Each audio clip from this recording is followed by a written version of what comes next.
Oh, sihat tuan. Okey, bagus. Amsal button record tak keluar ni. Okey. So, topik yang kita nak saya nak sampaikan pada petang ini ialah topik yang saya rasa perlu kuliah sikit lah. Iaitu berkenaan dengan equilibrium of rigid body in two dimension. Okay.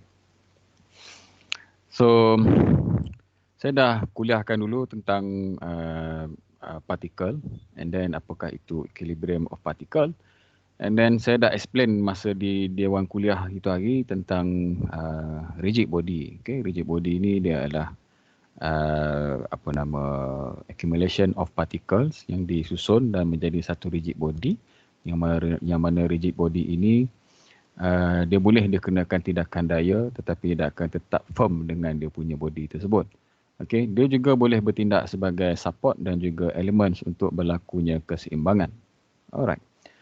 Now, so topik dia ialah rigid body ini berlaku dalam keadaan equilibrium. So kita of course lah bila ada equilibrium, semua formula yang kita gunakan, okay, iaitu formula ni ya. Summation fx equal to 0 y summation fx and then kita ada satu lagi tambahan summation moment equal to 0. Ini saja formula yang kamu akan guna when we are dealing with rigid body in two dimension. Right? Okay, dah ni contoh rigid body lah ni. Rigid body macam jambatan ni, okay, dia ada support. So dia terapung macam ni dalam keadaan keseimbangan. And then this one is rigid body. Dia ada support dengan hydraulic, dia ada fixed pin support dekat kawasan platform ni. And then dekat hujung sini pun ada support untuk bagi kabel ni seimbang. Itulah konsep rigid body. Alright. A body which is currently stationary will remain stationary if the resultant force and resultant moment are zero. Itulah keluar formula ni ayat dia dekat sini. Now, so macam juga yang particle, kita kena draw free body diagram kan. Lepas tu kita guna formula, sama juga dengan untuk rigid body. Kita juga ada prosedur dah. Pertama kena buat free body diagram. Dan yang kedua menggunakan formula lah. Okay, yang macam saya cakap tadi tu. So, setiap saya tengok banyak yang kamu buat ni, rigid body banyak tinggal. Dia terus tak sabar-sabar nak terus kepada solution. Tak boleh macam tu. Sebab dia dah bagi tahu dah prosedur ni bila kita buat soalan equilibrium of rigid body ke, okay, equilibrium of particle ke, SOP dia dah jelas. Dia dah bagi tahu dah. Pertama free body diagram. Kena ada. Dan bila sebut free body diagram, dia kena lengkap. Dia kena ada paksi X dengan Y. Dia kena masukkan di mana pusat partikel tersebut. Ni pusat partikel, ni paksi X dengan Y. Kemudian daya-daya yang bertindak. Kena lukis. Kemudian arrow pun kena ada. Jangan tinggal benda-benda ni. Ini memang konsep. Kalau dalam engineering analysis you tinggal benda ni, silap. Tendensi untuk kita buat silap amat tinggi. You bayang kalau you ada force, tension, you tak label mana the sense of arrow dia tu. Jadi tak boleh macam tu. SOP tak betul. So kena ada. And then sudut-sudut semua kena masukkan. Itu tata cara yang saya nak kamu amalkan. Kena amalkan. Jangan tinggal. Dan benda ni makah. Jangan biar rugilah makah tak dikutip benda depan mata terhidang. Rugilah. Kena anggap. Kena amalkan benda tu. And then same goes to rigid body pun you kena buat FBD dia. FBD dia tak ada lah semudah macam partikel ni. You kena lukis body. Sebut nama pun rigid body. You kena lukis body. Dalam kes ni body bentuk beam. Ada juga bentuk ladder, tangga. Okay. Ada bentuk spanner. Tak kira lah ikut pada kes yang kita nak analisa lah. Okay. Dan untuk rigid body, you kena masukkan juga sekiranya ada force, you kena masukkan force. And then jarak force from end to end, you kena label. Okay, ini tata cara dia. Letak satu sebelah kiri macam ni menegak. Kemudian garis panjang. Setiap sempadan kena kena macam stroke macam tu. Kemudian masukkan dia punya jarak-jarak. Ini tata cara yang betul. And then kita dah belajar dah. Untuk rigid body ni, dia punya support reaction. Support reaction dia ni akan menghasilkan reaction yang tertentu. Kita nak kena tengok lah jenis what type of support that supporting that rigid body. So when it comes to analysis, kita kena tahulah di mana di reaction force yang bertindak pada support tersebut. Itu yang analisa kita nak kena buat. Differentiation between particle and rigid body. You boleh baca lah. Ini banyak kali saya terang lah. Particle ni dia mass, kita concentrate dengan mass. Okay. Rigid body, combination of particle. Okay. Dia retain shape. Retain shape. Rigid body ni kita kena consider shape, kita kena consider size dia. Okay. Macam particle tak perlu. Kita nak mass dia saja. Rigid body ni semua. Shape, size, mass, semua kita include dalam calculation. Okay. Baik. Apa hal ni? Ada bunyi ke? Zakuan yang Ada tadi Tuan. Ada connection jadi slow ke macam mana? Tak. Dia bunyi toing-toing. Itulah. Kalau bunyi toing-toing tu dia connection tak stable. Okay, panggilkan kawan masuk Apa tak masuk ni? Macam saya konsisten Ashrul. Okey. Alright. Haikal. Ada lagi yang kongsi? Bagi tahu. Okey. Baik. Dia macam ni. Halo? Apa dia? Saya kongsi dengan Sirajuddin. Apa ni? Okey. Yang kongsi maknanya okey dah tu. Nanti saya download sekali lagi. Lagi berbual dalam grup bagi tahu siapa yang kongsi tadi. Okey. Ini summation, dia punya summation pula dah. Summarization. Ini cukup cantik dah. Ini dia punya perbandingan partikel dengan rigid body. Inilah bendanya. Okey. Satu lagi benda yang penting apabila kita nak deal dengan soalan rigid body ialah what types of support being used on that rigid body. Okay. Contoh macam yang ni. Kita tengok katalah kita ada satu rigid. Ni rigid body lah ni. Okay. Ni rigid body. Okay. And then dia ada support. Untuk menstabilkan rigid body itu dalam keseimbangan, kita letakkan support. Okay. Support ni penting supaya force yang kena pada rigid body ni dia stabil lah. Dia dalam keadaan equilibrium. Okay. Ini support. Ini pun support. Ini pun support. Tak ada, ni bukan support. Ni bukan support. Dua ni lah support. Okay, yang ni dengan yang ni dan eventually. Tuan. Nak tanya. Yang rigid body ni kan, dia wajib kena lukis diagram juga. Kita lukis rigid body dia, lepas tu kita lukis diagram dia balik. Tak. Diagram tak perlu lukis. Lukis rigid body je. Ini diagram, ini gambar. Bila lukis rigid body, lukis macam ni je. Ni A ni, letak satu point macam ni. Panjang dia ni, lukislah panjang dia macam tu. Sampai sini. Kemudian masukkan force-force yang ada. Menggambarkan ini rigid body lah. So, barulah kita masukkan reaction force yang ada pada support. Ada faham? Simple je. Faham. Kecuali kalau rigid body ni, dia ada tebal. Kalau ada tebal, kamu kena buat dia punya tebal lah. Okay. Alright. Ini contoh nak rigid body. Tak apa, kita akan tengok contoh-contoh bawah tu lagi, baru kamu nampak lah macam mana cara nak melukis free body diagram. But what I'm trying to say is that please pay attention to the support involved when it comes to the ensuring equilibrium of any rigid body. Okay. Now, kena memorize. Tak nak kena memorize. Ini dia panggil jenis support cable. Kita ada satu rigid body, kemudian dia attach satu kabel, dia palam dekat satu lantai, konkrit ke apa ke. Ini pun salah satu tujuan support. Tapi apakah reaction yang berlaku? Dia hala macam ni. Dia tunjuk untuk memastikan analisis for any reaction force di dalam sesuatu rigid body. Dia kata force yang kamu nak kena ambil arah ni ialah yang menuju ke macam ni, menuju ke lantai. Macam tu. Adakah salah kalau saya buat dia naik ke atas macam tu? Tak salah, tak ada masalah. Boleh je mana-mana satu pun. Menghala ke rigid body pun boleh, ataupun menghala ke lantai yang dipalam tu pun boleh. Jadi yang penting ada reaction force. Jangan tinggalkan saja benda tu. Okey. Contoh yang kedua, support jenis pin. Okey, what is pin? Pin pun jadi dah bunyi macam pingpong lah pula. Kamu tengok deconstruction of pin ni. Okay, deconstruction of pin.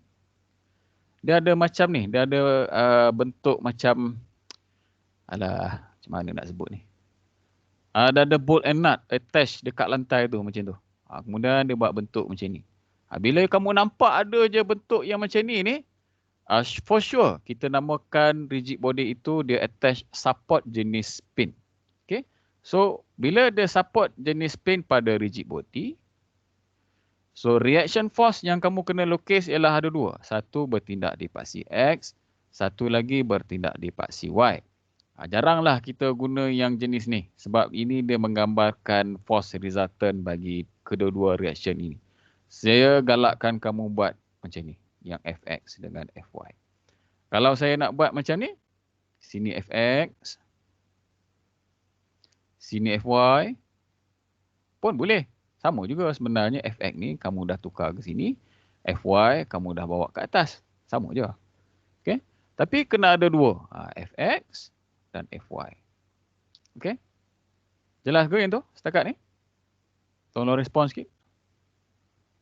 Jelas. Boleh tak? Okay. Kemudian kita Jelas, ada jelas. jenis. Okay, good. Kita ada rigid body jenis yang macam ni. Dia palam dekat dinding macam ni. Selalu dekat case structure lah ni. Ni rigid body. Tapi dia stabil. Dia tak ada lah melanduk turun ke. Tak kira lah angin lalu ke ribut taufan ke apa. Dia kukuh macam ni. Tapi kalau dia nak collapse lah kan.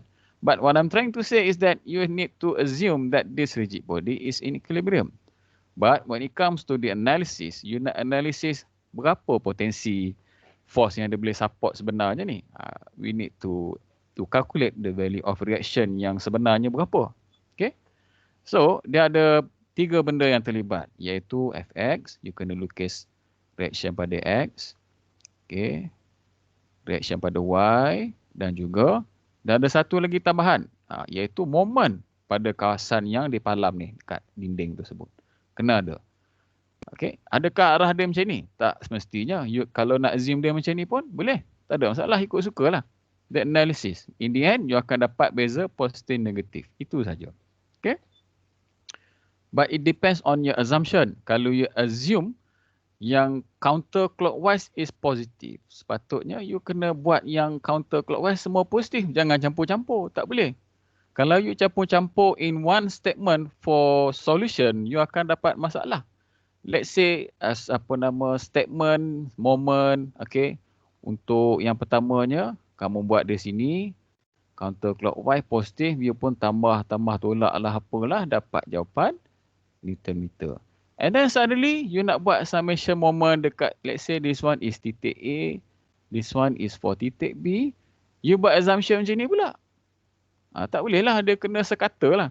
Kalau clockwise semua. Kalau counterclockwise semua positif. So you kena orang kata apa, standardize benda tu. Tak boleh campur-campur. Baik. Ini saya tak galakkan macam ni lah. Saya lebih suka kamu pecahkan dia Fx dengan Fy. And then dia ada satu moment. Okay. Moment yang terhasil di sini, saya nak kamu faham. Dia tidak terefek dengan jarak. Maksud saya, kalau kita nak cari konon-konon moment yang ni, kita kalikan force ni dengan distance, force ni dengan distance kan. Kita dah jumpa force, kita tercari-cari mana distance. But for this case, when it comes to fixed support, okay, fixed surface macam ni, moment yang terhasil di sini, let's say soalan bagi 50 Newton meter, you terus pakai je benda ni. Masukkan dalam ni. Let's say kita masukkan dalam ni 50. So masuk 50. Janganlah menggatal nak cari mana lagi D dia ni. Sebab dah terikut. Sini force nak darab D. Sini force nak darab D. Sini bukan force. Ini dah moment nak darab D apa lagi. Kalau kamu darab sini D, seolah-olah sini force, sini D. Darab lagi D. So, double mistake. Jadi bila kamu nak deal dengan fixed surface ni, dah ada keluar moment ni, be careful. Selalu saya tengok ada akan buat 2 kali macam ni. Saya tak tahu pasal apa. That's why saya bagi tahu awal, jangan buat mistake macam ni. Okay. Kemudian, kita ada support jenis roller. Ada panggil roller, ada panggil rocker, ada panggil smooth surface. Roller and rocker ni dia lain-lain lah. Tapi dia punya jenis reaction yang berlaku tu sama je. Satu. Macam ni. Okay. Ini jenis roller. Ini pun jenis roller. Ini nama dia rocker. Ini smooth surface. Permukaan licin ni. Dan rigid body kita pun licin dekat hujung ni. Smooth. Contact with smooth. Kita namakan dia smooth surface. Okay. Even though smooth surface, roller dan rocker ini. Dia macam support. Tetapi dia allow movement. Dia allow movement. You kena faham dalam design kita nak buat produk ke analisis ke apa ke, kalau yang bentuk heavy movement dan sebagainya, kita kena allow some clearance, some minute punya movement supaya bangunan ke apa ke bridge ke yang menampung bertan-tan beban sepanjang hari, kereta lalu, lori lah apalah, diorang boleh absorb vibration, absorb force yang kadang-kala melebihi kemampuan diorang. Kalau diorang stiff, diorang rigid, dua-dua jenis pakai macam ni, pin ni, sini keras, kejung, hujung sini pun sat lagi keras, kejung. So lama-lama crack jambatan tu. So, design yang engineer buat ialah, kalau you pakai satu fix, satu lagi hujung, kena pakai jenis yang macam ni. Sama ada roller, sama ada rocker ataupun smooth surface. Alright. Apabila kita jumpa jenis macam ni, okay, terutamanya roller, rocker apa semua ni, you kena tengok di manakah point of action. Di manakah point of action yang berlaku. Contoh katalah saya ada satu beam. Okay. Di sini saya letak satu pin support. Okay, pin support. Dan di sini saya letak satu roller. Okay, roller. So bila saya lukis free body diagram, sepatutnya macam inilah. Fy. Dan di sini ada Fx.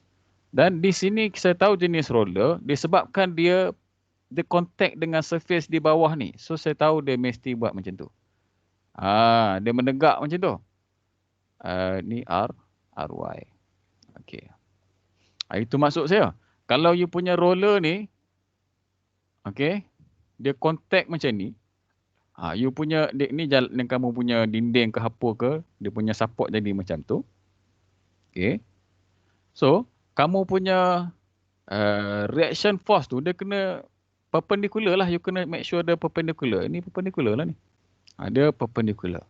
Itu maksud saya tu. Okay, dia kena perpendicular lah idea dia. Sama juga macam smooth surface. Okay, kata surface dia macam ni. Dan ini contact dia kena buat macam tu. Sorry, bukan macam tu. Dia kena, kejap, mana tadi? Okay. Okay. You tengok dia kena buat, dia macam ni. Dia bertemu macam tu dengan rigid body. Rigid body macam ni, dia kena jumpa rigid body lawan macam tu. Dia macam bertemu mulut ke mulut. Sorry. Bucu ke bucu berjumpa macam tu. Kita tak mahu dia sengit macam tu. Kalau rigid body macam ni, you boleh nampak ke tangan saya ni? Nama saya shot sendiri je buat ni. Okay. Tak apa. Kita lukis. Nampak lah, nampak. Kita tengok example lah senang sekejap lagi. And then the last one is short link. Okay. Dia short link ni, dia construction dia ialah dia ada satu tension cable, kemudian dia ada satu part of rigid body. Dan dia attach pada dinding. Tak kira lah dia attach kat dinding ke, lantai ke, ceiling ke. So, apa yang kita buat ialah, ada jenis tension macam ni, ada yang dia letak macam satu link macam ni. Okay, ni nama dia link ni. Okay, kabel yang macam ni. Okay. So, dia punya reaction ialah menghala masuk ke dalam short link ni ataupun menghala masuk ke dalam kabel kita. Ini rigid body. Jadi dia mesti sama laluan macam rigid body punya ataupun tension cable punya laluan. Okay. Itu definition untuk support jenis short link ataupun short cable. Okay. Jenis ni kamu kena hati-hati. Dia selalu trick kamu. Kadang-kadang kamu terinclude. Ini jenis apa ni? Jadi kamu pun abai kena. Tak boleh macam tu. Kita kena consider juga benda ni. Okay. So far so good berkenaan dengan support reaction ni. InsyaAllah tuan, boleh lagi. Okay. Yang lain tak respon pun. Si Boleh, Haidar tuan. je. Boleh lah sikit-sikit. Tu teori selalu macam tu. Ni yang perempuan senyap sunyi ni. Tak sudi dah ke dengar kelas je ni? Mana? Respon lah sikit. Boleh tuan. Okey. Siapa lagi? Yuva mana? Yuva dengan Yuvan ada. Bagus. Tuan, ada tuan. Okey. Khalif Izzat. Saya sukalah nama dia ni. Respon sikit. Nama menarik ada ni. Ya tuan, saya ada tuan. Ada. Saya Iwan tuan. Pasal apa lambat ke ni? Saya tanya Khalif Izzat ni. Saya ada tuan. Okey. Minta maaf, Apa you? lambat respon. It's okay. Kelas petang ni macam ni lah. Puas, jenuh, nak kena mikir, nak bagi syok kan. Okay, so we move on to problem lah. Senang cakap banyak teori ni, lemas lah dengar. Okay, kalau saya rasa macam bela-bela je lagi kamu ni, saya tak kira. Saya akan sambung lagi lecture ni. Tapi bukan sambung sampai pukul 3 pukul 4 lah. Next time punya tutor. Okay, problem number 1. So this is your rigid body. Soalan minta kamu mencari horizontal and vertical components of reaction for beam loaded. Okay. Okay, tak apa. Kita tengok. A is a rocket. A is a rocket. Apa benda dia ni? A is a rocker. Rocker ada rocket. A is a rocker and B is a pin. Okay. Yang ni dia jenis rocker. Yang ni dia jenis pin. Alright. Neglect the weight of the beam. Meaning to say your rigid body here, dia adalah beam dan dia suruh abaikan weight. Kalau dia assume suruh abai, so kita abaikan lah. Tak payahlah gaduh-gaduh nak kena ada weight pula kat sini. So pay attention to dia punya distance, okay? Dia punya angle, dia punya external force yang terlibat. Ni 600, 200 dan 100 ini kita namakan dia sebagai external force. Dia daya luar, dia bukan daya reaction force, bukan. Dia ialah external, daya luar yang dikenakan pada beam tersebut. Jadi tugas rocker support dan juga pin support ni ialah untuk menstabilkan external force ni lah pada rigid body tersebut. Kalau rocker dan pin ini dia gagal berfungsi, you kena faham yang 600 dengan 200 dengan 100 ni mampu membengkokkan beam ni. Dia tak stabil, dia tak equilibrium. Okay? Itu tujuan kita study keseimbangan bagi rigid body ni. Okay? Dengan mengetahui nilai reaction pada rigid body tersebut. Okay. First, mestilah kita kena lukis dia punya free body diagram. Okay. Tak payah tengoklah ayat-ayat tu buat apa. Tengok gambar ni senang. Ada yang suggest kita leraikan siap-siap. Nak lerai pun boleh, nak maintain macam ni pun boleh, ikut suka. Yang penting ada. Ada 600, ada sudut. Kalau tak mau macam ni, buat macam ni. Saya tak kisah. Saya lebih prefer macam ni lah. Okay. Dan bila you lerai, you masuk terus dalam summation FX ke, summation FY ke, depends lah. Okay. And then you tengok pada support ni. Kalau rocker, kalau you tengok balik pada movement ni tadi, pada support yang saya suruh hafal ni, okay, kalau rocker, dia hanya ada satu, dan dia hanya ada satu reaction, iaitu secara menegak. Dia macam ni. Okay. Seperti yang ditunjukkan lah. Dia buat naik atas macam tu. Dan kita label dia AY. Kalau dia dekat hujung ni A, kita label lah A. Dan dia naik atas macam ni Pak CY, label lah Pak CY. Janganlah tulis benda lain. Okay, ada tulis FY. Tak salah, tapi biarlah kena dengan tata cara tu. Nanti saya tertanya-tanya lah, sini FY. Ni sat lagi pun berbuat FY juga. Sudah.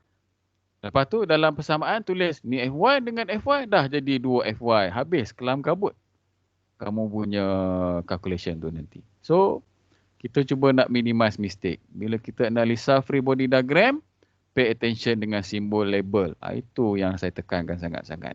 Okay, sebagai engineer, kita memang kena buat macam tu. You tak boleh nak main remeh-temeh lah, semua sama je kot label. Tak boleh. Okay, sebab we tend to make mistakes kalau kita menganalisa benda yang banyak-banyak macam ni. Ni tak banyak. Kalau melibatkan sampai berpuluh-puluh forces, lagi masalah. Okay. Baik. So labeling pun nak kena betul-betul. Jangan ikut suka je nak label. Tak boleh. Okay. Kalau AA, kalau dah hala ke atas, Y. Kalau jenis pin, kita tahu dia ada dua. Satu BX dan satu BY. Dan dia dekat pin B, dekat point B, label lah dia B. Dan di sini pun B. Simple. Okay. Baik. Lepas tu ni Pak CX, ni Pak CY. Maknanya start dari sinilah XY di sepanjang laluan tersebut. And then we have our external force 200. Okay, 200. Kita ada 600 dah lerai. Again, 100 Newton dekat sini. So another thing is that you need to pay attention to the width of this beam. Allah faham ni. Okay, width of the beam. Dia ada tebal. Tebal dia ialah, dia separuh ni 0.2. Saya assume dia separuh je. Okay. Starting from here, sampailah atas ni dia berjarak 0.2. Ni pun ada pasal juga. Ada kena guna benda tu. So when it comes to the solution, benda ni ada dalam kamu punya learning guide. Boleh tengok. Tengok dia menggunakan tiga formula tu. Summation fx equal to 0. Okay, dia guna summation fy. Dia pakai tiga-tiga tu. And then summation moment equal to 0. Moment dekat titik mana ni nanti kita cerita. Mana yang sesuai. Okay. So kita tengoklah. Pada part CX, kita fokus X lah. Yang menghala sama ada ke kanan ataupun yang menghala ke kiri. Yang lain menegak atas tungging balik, kita tak mau tengok. So dekat sini kita ada 600 cos 45. Masukkan. 600 cos 45. And then yang hala ke mana? BX. Okay, kita ada BX. Minus BX. Okay. Ada lagi tak? Kalau tak ada, equal to 0. Ini tata cara dia. Bukannya kamu terus buat macam ni. 600 cos 45 sama dengan BX. Ini dia memang tak salah. Tapi kamu telah skip step tersebut. Kamu tulis formula ni sama dengan kosong. Tiba-tiba next step kamu macam ni. Jadi kalau saya sebagai pemeriksa, saya akan tanya, lah mana yang sama dengan kosongnya? Faham tak maksud saya? Kamu dah tulis formula, of course dah saya expect you ada summation, and then belakang ni sama dengan kosong supaya tally dengan formula yang you tulis. You faham maksud saya? Jangan terus buat formula and then jam terus macam ni. Tak boleh, you tak boleh jam macam ni. Next step baru boleh buat macam ni. You faham tak? Ini cara engineering. You tak boleh skip macam maths tu. Bukan maths lah, saya tak tahulah maths cara macam mana. Tapi ini cara yang sepatutnya di-train. Okay? And then barulah you solve, cari dia punya cara, dia punya value yang diminta. Okay? So, do the same for FY. Yang mana menegak ke atas ataupun yang menegak turun ke bawah ni, you cari. Yang positif ke atas, yang negatif ke bawah. So kita ada AY, okay. Kita ada BY, and then kita ada 600 sin 45 yang menghala ke bawah, so negatif lah. Minus lagi 100, minus lagi 200. So semua ni baru sama dengan kosong. Ini cara betul. Yang ini menulis ke semua nilai yang summation dan yang kosong ni saya lagi letak paling situ. Itu cara betul. And then you buatlah macam yang cara dia buat. Kita ada 2 unknown. Jangan gagah nak solve lah. Memang takkan dapat solve. Okay. And then satu lagi ialah kita menggunakan summation moment. Ini dia subjektif. Dia depends kepada titik mana yang kamu nak pegang sekarang ni.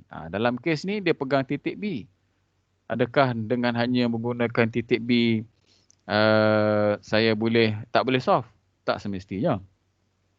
But in common sense, why I chose point B?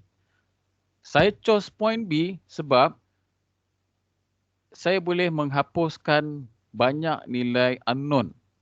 Okay.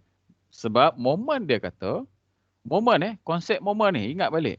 Dia adalah force dengan direction dan dia mesti bersudut 90 degrees.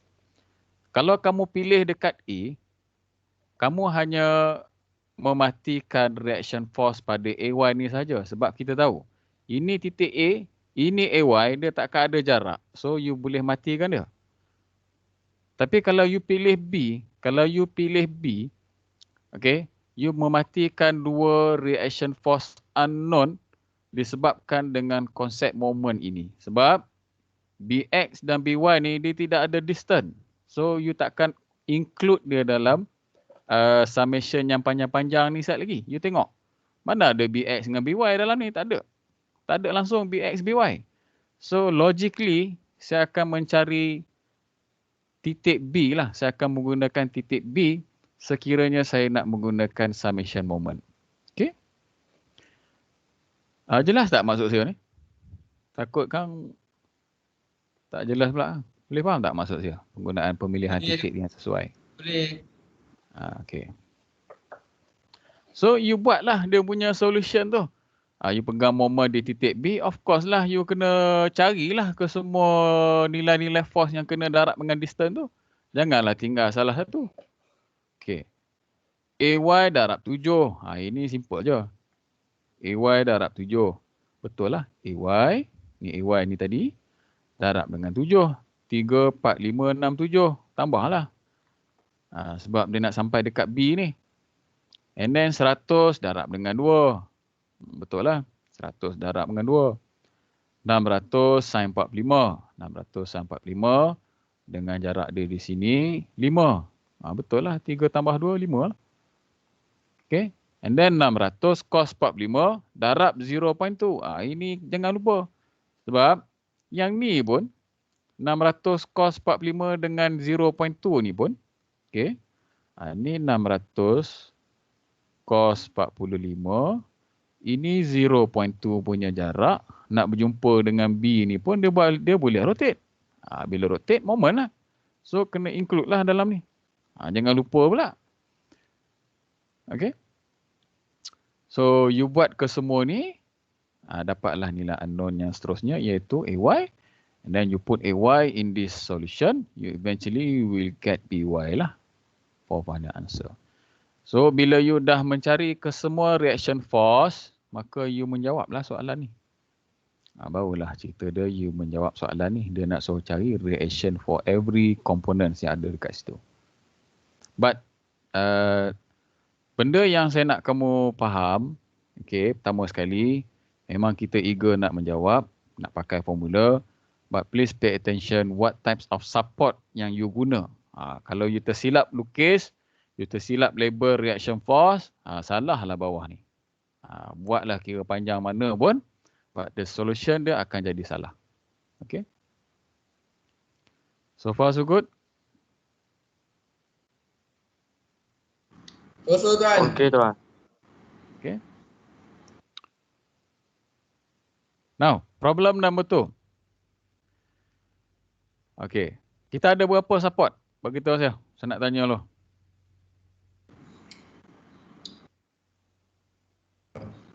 3 tuan.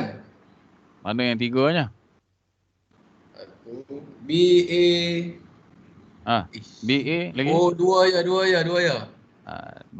Walaupun dia 2, tapi dia mampu menstabilkan rigid body tersebut. Okay. Seolah-olah belah sini ni, kawasan sini dia macam hanging kan. Tapi alhamdulillah dia equilibrium. Dia boleh berlaku equilibrium kat situ. Okay, baik. Now. B ni jenis apa?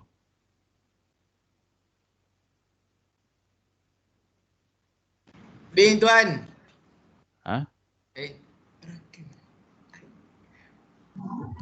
Aku tengok ayat dia bagi tahu tu. Smooth? Dia bagi tahu smooth support at B. And then pin? At B. At A. Okay. So dia suruh carilah apa reaction force untuk A, B tu. And then pay attention here. We have external moment. Yang ada dah unit ni siap-siap meter-meter. Jangan gagah pula tambah 1, tambah pula benda-benda ni. Jarak pula tak payah. Tambah aja 90. And then kita ada external force 60. Okay. Sini force lah. Of course lah dia ada reaction force. Ini pun ada reaction force. And then dia ada sudut. Okay. So kita tengok rigid body dulu. Tak payah tengok solution tu. Tengok rigid body dulu. Okay. Bila sebut pin, of course kena ada AY, kena ada kat AX. Itu dulu. Kemudian draw lah balik yang external force tu. 60 Newton. Kita ada Newton meter moment external. And then kita ada smooth contact kan. Okay, smooth contact ni. Okay, smooth contact.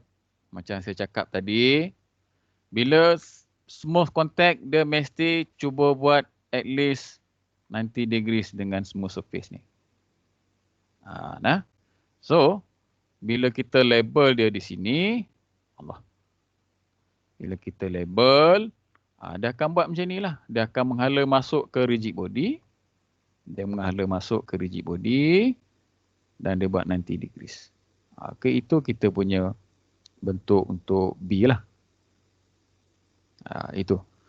Yang lain samalah. Masukkan jarak apa semua itu simple. Okay. Now fokus kepada solution. Solution simple. Okay. Solution saya tak risau sebab kamu ni memang hantu nak solve. Matematik tak habis. Tapi yang penting konsep tu. Tengok dia pakai semua formula ni. Adakah saya kena tinggal nak tulis formula ni? Terus nak pakai, terus nak buat macam ni je. Tak mau tengok lah formula tu, tak mau tulis. Tak boleh lah. Okay. You nak solve, you kena bagi tahu apakah formula yang you guna untuk solve. Kalau you tak state formula, you terus bagi calculation, tak betul. Dia punya SOP tu tak betul. Banyak kali dah saya tengok macam tu. You kena include apa formula yang digunakan. Bila you include, satu you terfokus apa benda yang aku nak solve ni. Moment, moment. Titik mana? Titik A. Sekarang ni aku nak solve apa? Part CX. Summation part CX. Semuanya terarah. Dia guide kamu. Itu pentingnya formula kena stated dalam solution. Okay. Dan bonus dia, markah dapat. Markah tau. Walaupun nampak macam hina nak tulis, merugikan pensel kamu tu. Pen, dakwat pen. Tapi tulislah. Markah kot. Tak pasal-pasal kena bebel hari ni. Banyak kali dah saya tengok. Malas sangat nak tulis formula ni. Pahal, tulislah. Okay. Baik. So, fokus kepada moment. Okay, dia guna moment. Dia solve guna moment dulu. Dia pegang titik A. Now, I want to ask you, why this solution insists in selecting A lah sebagai dia punya pusat moment. Siapa-siapa nak tolong jawab. Kenapa saya tak ambil B? Pegang sini pun boleh. Sini ke, gagah nak ambil A juga, apa hal? Siapa-siapa tolong respon. Ada banyak anak tuan. Sik hang je, orang lain tak mau jawab ke? Jawab Wah, Abang Anon. B pun ada unknown juga, kenapa tak pilih B? Lagi banyak unknown. Okey lah tu. Maknanya faham lah tu. Okey. Masuk lah. Nah. You tengok You pegang dekat A. Sekarang ni saya nak kamu tengok ni. Macam mana 90 tu dia jadi negatif. Okey, tengok ni. Ni. Tiba-tiba je 90 ni negatif. Lepas tu tak ada disturb pula tu. Apa hal? Siapa nak respon? Yang ni ada je disturb pun. Tuan, maaf tuan nak tanya. Jawab dulu. Tanya. Jawab dulu. tak lagi. Bagi orang lain jawab dulu. Apa tak apa. Okey. Guys, cepat. Hari ni nak menanya ni. Sebab 90 darjah tu ke arah bawah saya. Okey. 90 darjah ke arah bawah kan? Dia belah bawah. Sebab tu dia negatif. Tapi dalam statement ni pun dia tak tulis kan? Ni. Formula ni arah mana pun dia tak tulis. So you kena tulis lah untuk dia. Kalau dia kata dia pegang dekat A, sini A, and then dipanjang A, and then dia jumpa C, and then dia ada 90 Newton meter, then suddenly they put negative here, then I know that if I put clockwise, dia akan jadi negatif. So my formula here, saya kena letak macam ni lah. Berlawanan lah sebagai positif. Boleh faham ke? Okay, so yang ni kita tak perlu darab D sebab dia dah ada meter. Dia ada dah meter, dah ada dah produk dia tu. Dia dah ada dah produk sebagai moment. So tak payah gaduh nak letak meter lagi. Okay. And then kita ada 60 darab 1. 60 darab 1 ni direct to the point lah. Okay. Dia 90 degrees kot. And then NB 0.75. And then kita ada NB dengan jarak dia 0.75. Okay. Pakai terus lah sebab dah terbukti dah sini 90 degrees. Tak payahlah gagah nak resolve sini. Kemudian nak kena resolve sini. Nak kena 90 darjah pula kat sini. Buat apa? Banyak kali kerja. Yang ni kan dah terbukti dia ada jarak. Dia ada force. Dan jarak dan force ni buat 90 degrees. Pakai terus. Jangan menyusahkan diri. Nak resolve ni pergi sana. Kemudian yang distance ni pula gagah nak turun bawah supaya nak dapat cantik macam ni. Turun macam tu. Buat apa? Dah yang ni dengan yang ni pun dah buat 90 degrees. Baik pakai yang ini. Kenapa nak buat yang ni? Memanglah betul tapi panjang cerita lah, buang masa. Boleh faham ke? Dan semuanya sama dengan kosong. Okay. So seterusnya ialah pakai formula. Daripada yang ni you akan dapat NB. You akan dapat nilai NB. And then summation Fx sama dengan kosong. You pakai je lah. Kita ada AX. And then kita ada what else? Kita ada negative 200 sin 30. Ni datang dari mana ni? Ni datang dari mana ni? Saya nak tanya lah ni. Tiba-tiba je ada sin 30. Main mana pula benda ni? Siapa-siapa nak jawab? Mana datang benda tu?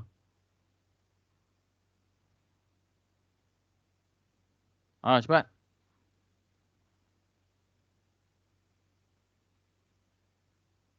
Tak lagi ni.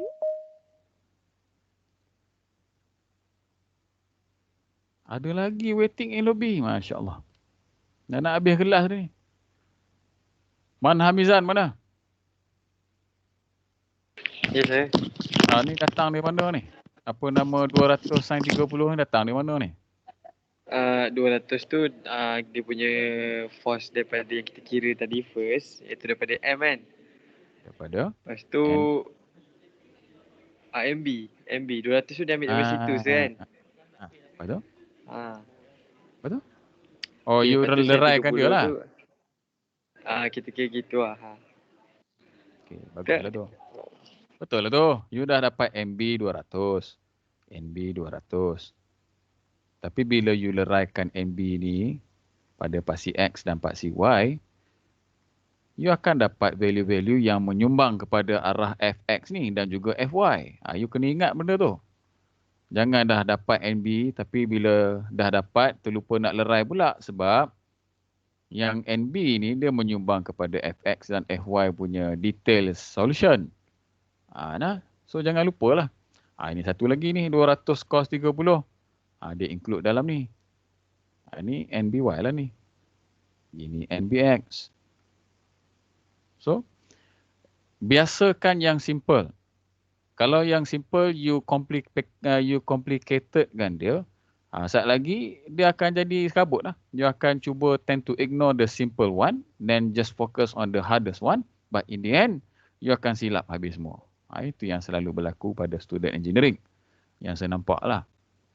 Okay, so I hope that you dapat avoid that kind of mistakes later on.